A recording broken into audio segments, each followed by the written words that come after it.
Salut à tous, bienvenue au jardin de Luchan. Donc ça fait un petit moment que je n'avais pas posté de vidéo. Aujourd'hui je vais vous emmener dans le jardin où je suis en train, comme on le voit derrière, d'aménager un nouveau massif, donc assez grand, et j'ai un projet un petit peu particulier qui est de construire une pergola avec un petit banc dessous. Je vous montre l'emplacement, je vous explique tout ça et puis je me lance dans la construction. C'est parti. Donc on a le massif qui va s'étendre ici autour de ce grand prunus à feuillage pourpre. Ici, il y aura donc un chemin pour pouvoir passer et aller vers l'autre massif ici. Voilà, faire le tour. Il y a là-bas, il y a la petite cabane. Il y a un peu le soleil, je ne sais pas si vous voyez grand-chose. Donc bref, ce grand massif ici. Et puis ici, il va y avoir un petit banc. Alors le banc, il est ici. Voilà, c'est un petit banc tranquille en bois, sans prétention. Et le but, c'est de construire donc une pergola ici, donc le banc sera dessous. En bas, ici, je vais mettre sans doute des écorces, de façon à créer un petit endroit un peu reclus comme ça, où on pourra s'asseoir. Dessus, ici, il va y avoir une glycine parfumée, entre autres. Et puis voilà, comme ça, quand on sera assis sur le banc, on pourra profiter de toute une vue sur le jardin, on sera un peu tranquille. Voilà, donc je vous montre maintenant le matériel que j'ai acheté. Alors, tout d'abord, j'ai pris des poteaux comme cela qui font donc 7 cm de côté, donc des poteaux carrés sur 2,40 m de haut. Ça va être pour créer l'ossature principale, donc les quatre piquets principaux et puis les deux largeurs, les deux longueurs, pardon. Et puis on a ici des demi-traverses de clôture en pin. Alors tout ça c'est autoclavé. C'est un traitement particulier qui permet au bois de résister beaucoup plus longtemps. Donc ça me permettra de les mettre au-dessus pour que la grimpante puisse s'appuyer. Pour fixer les poteaux comme ça dans le sol, donc j'ai acheté je sais pas trop comment ça s'appelle en fait, ce sont des socles en métal. Donc voilà, il y a une grande pointe comme ça qu'on va venir enfoncer dans le sol, donc c'est quand même très très long, il y a une très bonne stabilité.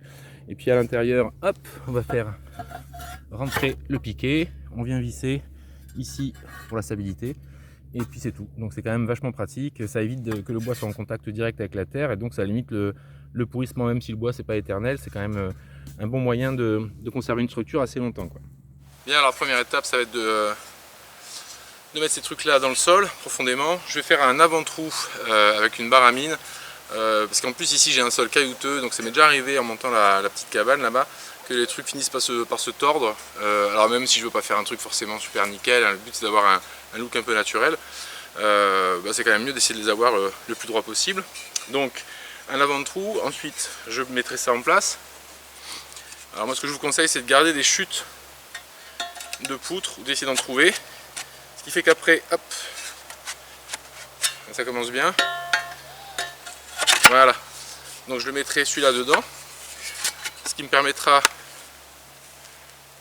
avec la masse, de taper dessus et le rentrer le plus facilement possible. Ensuite, il faudra également que j'utilise le niveau à bulle, de façon à vérifier justement que c'est le plus droit possible. Donc c'est parti pour le premier.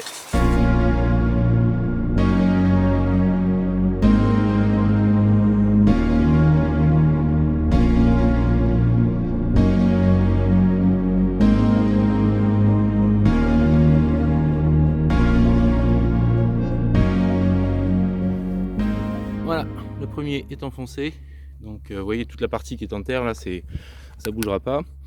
Donc ensuite je vais bien prendre les mesures pour installer celui d'en face, et puis après celui-là là, qui m'est réalisé par ce tuteur, et un ici, là à peu près. Je vous donnerai les dimensions plus tard, je les ai calculées en fonction de la taille du banc. Voilà, j'ai mis mon banc en place pour avoir une petite idée quand même des premières dimensions. Je le fais en fait pas au pif, mais en fonction de la taille du banc. Voilà, donc il faut qu'il y ait un petit espace, sachant que ça va arriver ici, et un autre qui va arriver à peu près de l'autre côté au même endroit, de toute façon, parce que les plantes grimpantes ne gênent pas non plus. Et comme derrière il y a un rideau de miscanthus, voilà, que ce soit assez avancé pour qu'on n'ait pas la tête directement dans les herbes. Voilà, donc là j'ai matérialisé derrière avec une des traverses. Voilà, puis je vais faire l'avant-trou avec celui-là. Alors en le mettant comme ça, on voit à peu près le diamètre, enfin la taille, ce qui fait qu'après on peut viser au centre, là, ce qui permet d'avoir quelque chose d'à peu près aligné.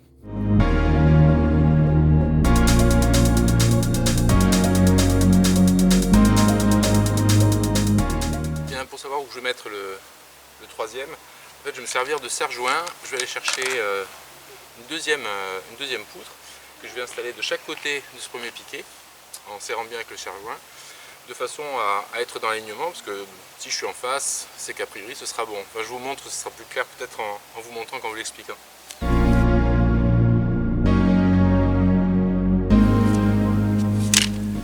Je prends le troisième et a priori, si je serre avec le serre-joint ici, les deux poutres étant parallèles, le socle sera bien positionné. Alors pour le moment je ne prends pas de mesure, parce que là je le fais vraiment à l'œil, et une fois que j'aurai fait ça, il faudrait que j'ai la même distance de l'autre côté forcément. Voilà, je vous montre de plus près. Donc ici les deux poutres sont alignées de chaque côté, donc a priori elles sont parallèles jusqu'au bout.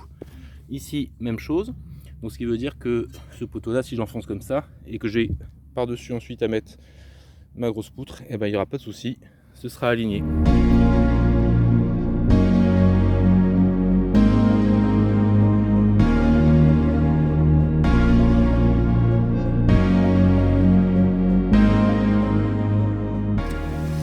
Ok, donc là je mesure du bord extérieur au bord extérieur et j'ai 1,35 m pile. Donc il faut que j'ai la même chose de l'autre côté. Donc j'ai fait la même installation.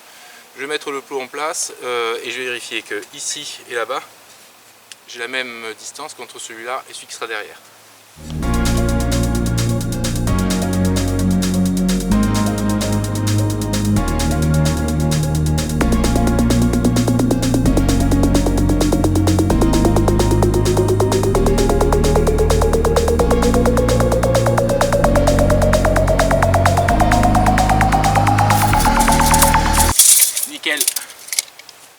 Ok, les dimensions ont l'air bonnes. Bon, comme ça, c'est vrai que c'est un peu bancal. Alors justement, maintenant, il va falloir que je fasse attention à mettre les piquets bien droits. Et puis en fait, j'ai le sommet, là, c'est trop haut. Je veux pas un truc aussi haut, aussi imposant. L'essentiel, c'est qu'on puisse passer dessous. Que moi, si moi je peux passer dessous, il y a pas mal de gens qui peuvent passer dessous parce que je suis quand même pas tout petit. Donc je vais devoir recouper les poteaux à la bonne taille. Alors j'avais aplani le terrain au maximum, mais comme forcément il va y avoir des écarts, je vais faire en sorte d'attacher avec les serre-joints, je vais attacher les poutres horizontales aux piquets verticaux. Avec le niveau à bulle, je vais vérifier que je suis bien d'aplomb. Et puis je vais faire des marques et couper les poteaux verticaux à la bonne hauteur, de façon ensuite à pouvoir tout fixer définitivement.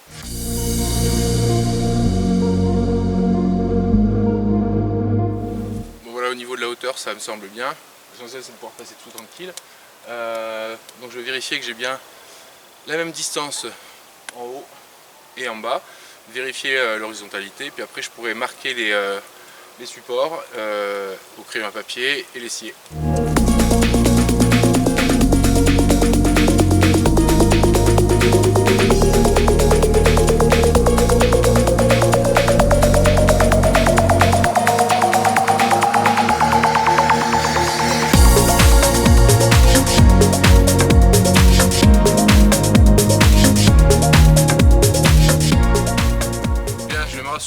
En reposant une poutre au-dessus et je vais vérifier qu'elle est bien horizontale. Voilà, là je suis content quand ça fonctionne, j'adore quand un plan se déroule sans accroc. Bien, je vais faire la même chose pour les poutres de derrière. Alors je vais fixer une poutre de ce côté-là, mettre le niveau pour pareil que ce soit horizontal et à la même hauteur que sur les plans de devant.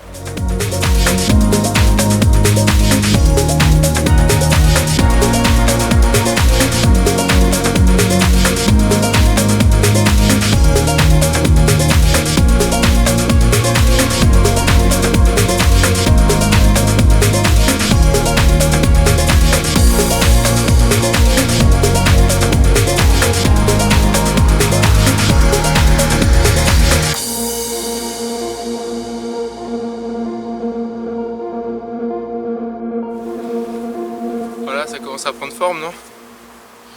Alors après il va falloir que je fixe tout ça et ensuite que je mette les lattes que je vous ai montré tout à l'heure là, les demi-traverses dans le sens de la largeur, de façon à ce qu'après les plantes puissent pousser et s'appuyer dessus.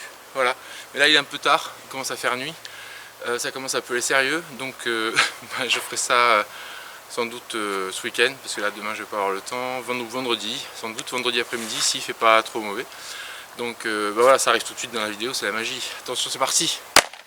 Et voilà, magie de la vidéo, on est déjà vendredi, il fait super beau, donc je vais jardiner dans de bonnes conditions, et la pergola est terminée. Fin de la vidéo. Non, je déconne. En fait, j'ai simplement posé un petit peu toutes les poutres pour voir en gros à quoi ça allait ressembler. Voilà, donc sachant que je vais revoir un peu les longueurs des poutres, je vous montre ça et puis je m'attaque à la finalisation de la construction de la structure parce qu'après il y aura le sol à faire avec des copeaux pour pouvoir poser le banc. Alors voilà, on a des poutres de 7 du même calibre que les poteaux verticaux qui vont venir tout le long comme ça. Alors je vais les laisser dépasser un petit peu de chaque côté, parce que c'est quand même toujours plus sympa et plus esthétique je trouve quand ça déborde un peu. Et puis on a ces traverses ici qui vont venir déborder un petit peu de la même façon. Alors je vais les raccourcir, hein, là elles viennent beaucoup trop en avant. Donc je vais fixer tout ça, je vais en mettre 1, 2, 3, 4, 5, 6 de façon à ce que je puisse soutenir correctement les branches de la glycine qui va venir dessus. Alors pour rappel, hein, j'ai 2,40 m, voilà, les piquets font 2,40 m de long. Sachant que l'écartement entre l'extérieur ici et l'extérieur ici fait à peu près 2,16 m, enfin fait 2,16 m, pas à peu près. Je fais un petit calcul, j'ai fait mes 2,40 m moins mes 2,16 m, ce qui me laissait 24 cm. Donc je divise par 2 et je vais laisser dépasser de 12 cm ici, de 12 cm de l'autre côté. Donc je vais prendre les mesures au sol. Je vais faire des avant-trous sur le dessus ici pour que le clou soit déjà bien orienté, parce qu'après je vais clouer tout simplement avec des grandes pointes qui font à peu près 13 cm, donc elles rentreront quand même pas mal dans les poteaux de support. Je ferai ensuite la même chose de l'autre côté avant d'installer les traverses dans l'autre sens. Bien, donc j'ai 12 cm, ça va dépasser. Donc je rajoute 7 cm, c'est la taille de mes poteaux.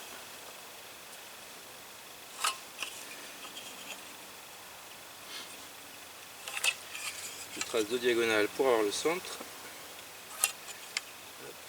Et là je fais un avant-trou pour faciliter le plantage du clou.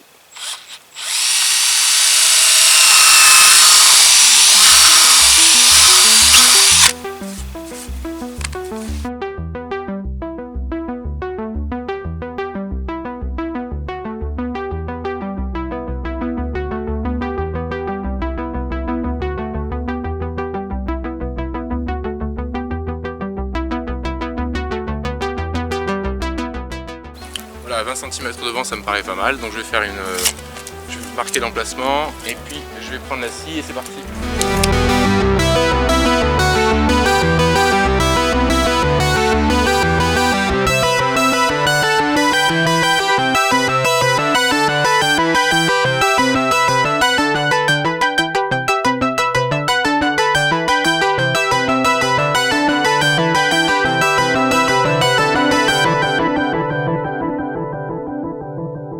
Bien, alors je vous explique ce qui s'est passé, c'est que malgré mes calculs et malgré le niveau à bulle, et en fait les poteaux ils n'étaient pas vraiment alignés.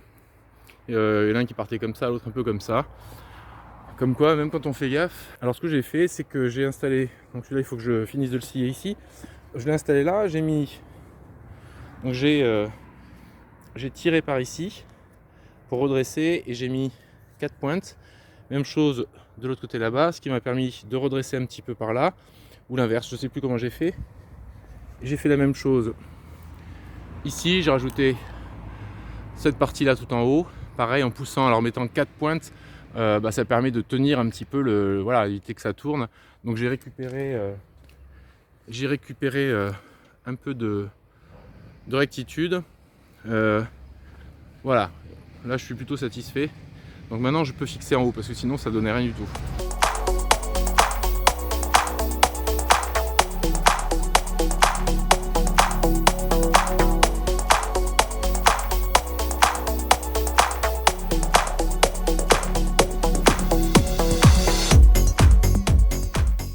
bien 3e jour de travaux pour la pergola. Je ne peux pas vous mentir, vous voyez que c'est le 3e jour parce que je suis un peu plus présentable qu'hier. Donc aujourd'hui je m'attaque au sol, là où je vais poser le banc. Bien, donc le banc va venir entre ces 4 carrés. Donc là derrière il y a un rideau de graminées, des miscanthus. Alors cette barre là, elle avait pour rôle de consolider ça, mais elle permettra également d'empêcher aux graminées de trop retomber vers l'avant. Et donc je vais, en fait, je vais faire des tranchées. Alors donc j'avais déjà aplati ici, hein, je vais juste refaire un petit peu le niveau, remettre un coup de rouleau à gazon. Voilà, le rouleau à gazon il est là. Donc je vais réaplatir tout ça. Et ensuite je vais faire donc des tranchées ici, sur tous les côtés, de façon à pouvoir... Alors ici j'installerai des planches en bois. C'est des planches de parquet en fait. Bon, ce sera peut-être pas super durable, mais c'est pas très grave puisque de toute façon ça peut se changer assez facilement. Que je vais planter sur le champ comme ça, de façon à fixer le géotextile que je vais mettre, enfin la bâche que je vais mettre. Et ensuite je pourrais mettre les copeaux. Ça évitera que tous les copeaux se barrent dans les massifs autour ou ici, puisque là ce sera le massif s'arrête là, ici. Donc là on est sur le cheminement qui traverse ce massif là, sachant que l'autre partie du massif est là. C'est ça, c'est ce qu'on verra quand on sera assis sur le banc à peu près. Donc pour éviter que tout se barre. Et alors là, il faut que je vois, soit j'ai un morceau de planche assez long, soit j'utiliserai une poutre, une vieille poutre en chêne que j'ai. Je vais voir ce qui est le plus pratique. Bon, c'est parti.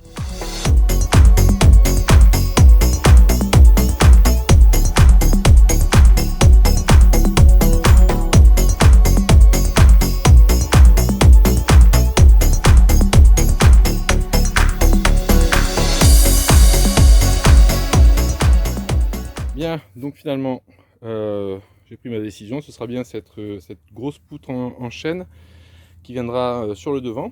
Voilà, elle traînait au jardin depuis un petit moment.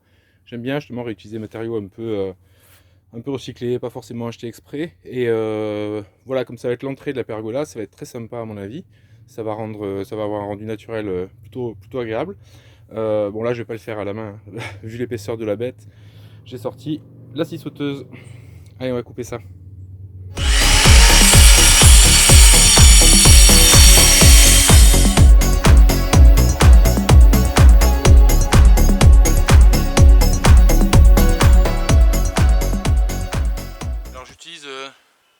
Une demi-lune, c'est un outil comme ça qui est très droit, c'est pour faire les bordures normalement, mais en même temps c'est un peu des bordures que j'ai à faire ici.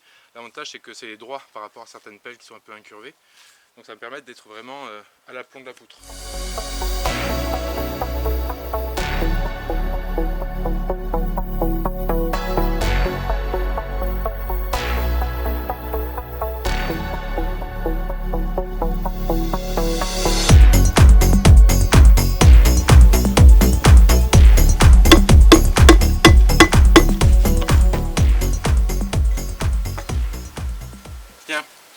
Donc là il y aura une petite marche puisque l'allée en gazon va venir jusque là, jusqu'au bord. Donc c'est bien parce que ça fait une petite marche qui permettra aux copeaux de ne pas venir sur l'allée de gazon sans que ce soit trop casse-gueule non plus.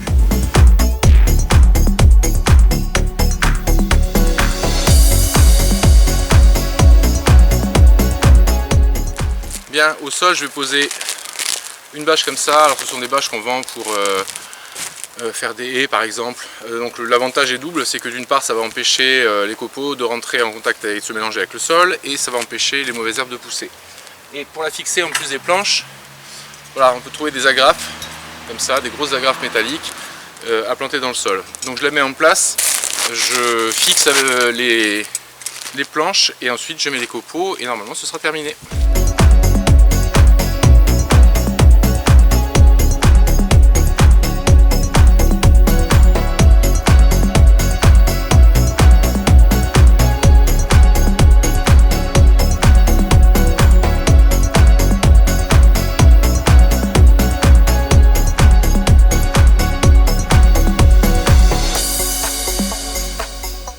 Bien, la bâche est en place. J'ai juste rajouté ces deux barres là, celle-là et celle-là, puisque la glycine va être plantée ici et que le but c'est de la conduire sur la pergola, et ça me permettra ça de fixer les branches. parce qu'il faut faire très attention avec les glycines, c'est très puissant, ça peut casser, ça peut tordre du fer, donc du bois n'en parlons pas. Donc je ne vais pas la laisser s'enrouler autour des poteaux. Donc tout ça c'est pour simplement, comme j'ai une glycine qui a des branches déjà un petit peu longues, je pourrais la fixer dessus et ensuite la faire courir au-dessus sans la laisser enlacer la structure. Allez, dernière étape, la mise en place des copeaux.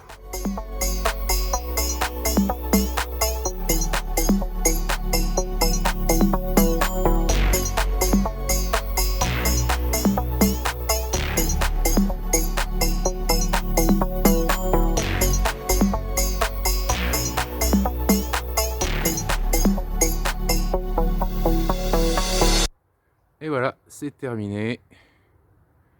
La pergola est construite. Voilà, alors en fait ça a dû me prendre, je sais pas, 6-7 heures, quoi, une journée en tout. Je l'ai fait en plusieurs jours parce que voilà, il fallait que je trouve le temps. Alors la couleur peut paraître un petit peu vive, en particulier pour les copeaux. Mais voilà, ça va griser avec le temps, un peu comme le banc, ou comme voilà, c'est les mêmes matériaux. Voilà, après ça prend cette teinte là, donc voilà, ça va se patiner, ça va faire beaucoup plus naturel. Les copeaux vont aussi changer un petit peu de couleur et ternir un petit peu. Et puis bon, il faut imaginer qu'après il y aura les plantes autour, qu'il y aura de l'herbe ici. Voilà, donc quelque chose de neuf, c'est toujours un peu surprenant. Mais je suis content du résultat. Et voilà, la nouvelle pergola, des plantes grimpantes. Moi j'aime bien quand ça avance. Après l'effort, le réconfort, j'ai bien mérité mon petit café sous la pergola. Alors pour le moment c'est encore un peu vide, mais à terme ça devrait être sympa. Puis en attendant je vais aller voir quelques vidéos de jardin. Tiens, jardin de Luchan, ça a l'air sympa les vidéos. Allez, je vous laisse, à bientôt, bon jardinage.